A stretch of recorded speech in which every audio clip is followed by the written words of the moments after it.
Well, to continue this interview, uh, I hear your answer, okay, Dr. Maddox, but I think maybe we should back up a second. Let me explain a little bit who Daniel Whitby was, at least in brief.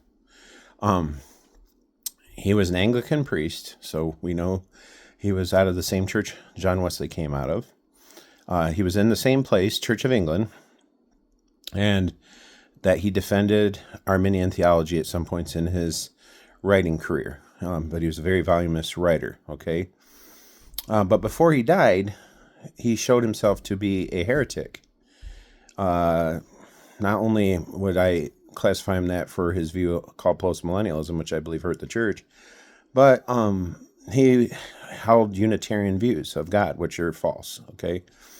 And, so his writings have been classified as out of line with traditional Arminian thinking on original sin, for instance, okay?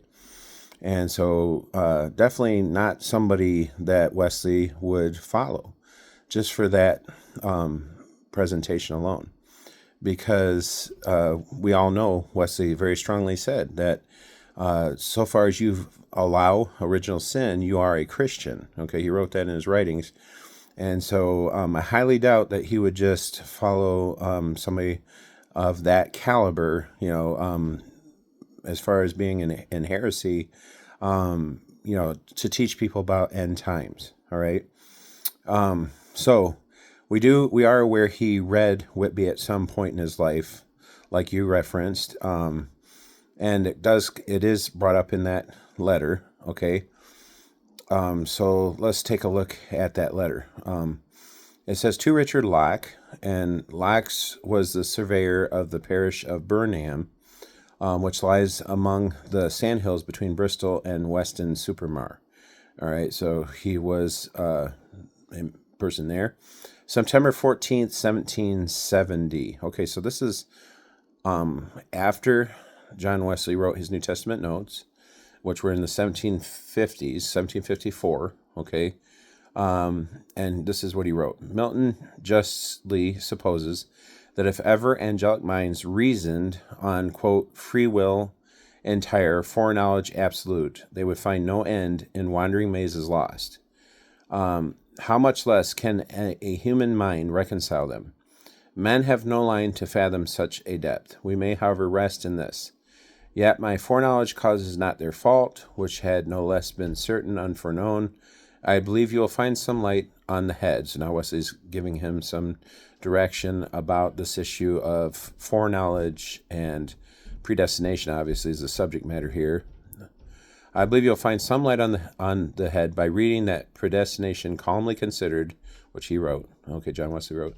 The illustrators, Mr. Harwood, Leibniz, Clark, Montesquieu, and above all, that wretched man Voltaire. So he just brought up a whole bunch of people who are out of line, okay, with Christianity, would only unhinge and perplex your mind. So he's saying don't go into that kind of reading that'll hurt you. And he says Hall, Scott, Sharp, and then the name Whitby appears right there. Whitby and Fleetwood are good writers. So are Locke, Hooper, and Mosheim in their several ways, but far less useful than Baxter and Law. All right, Dr. South, Knight, and Taylor are some of the finest writers in the English tongue, if you mean Dr. James Knight of St. Sepulchre's. Okay, and then he says, but I believe the best way for you would be to read only a few select authors. Then, mixing reading with prayer, you would not only find good desires, but they would be brought to good effect. I am your servant for Christ's sake. To Mr. Richard Locke at Burnham near Bridgewater, footnotes say some other things about it, but it's obviously the subject matter's predestination, all right? And so he didn't reference anything about end times. It has the last name Whitby, and it's clearly saying that that they have some good, but it's limited.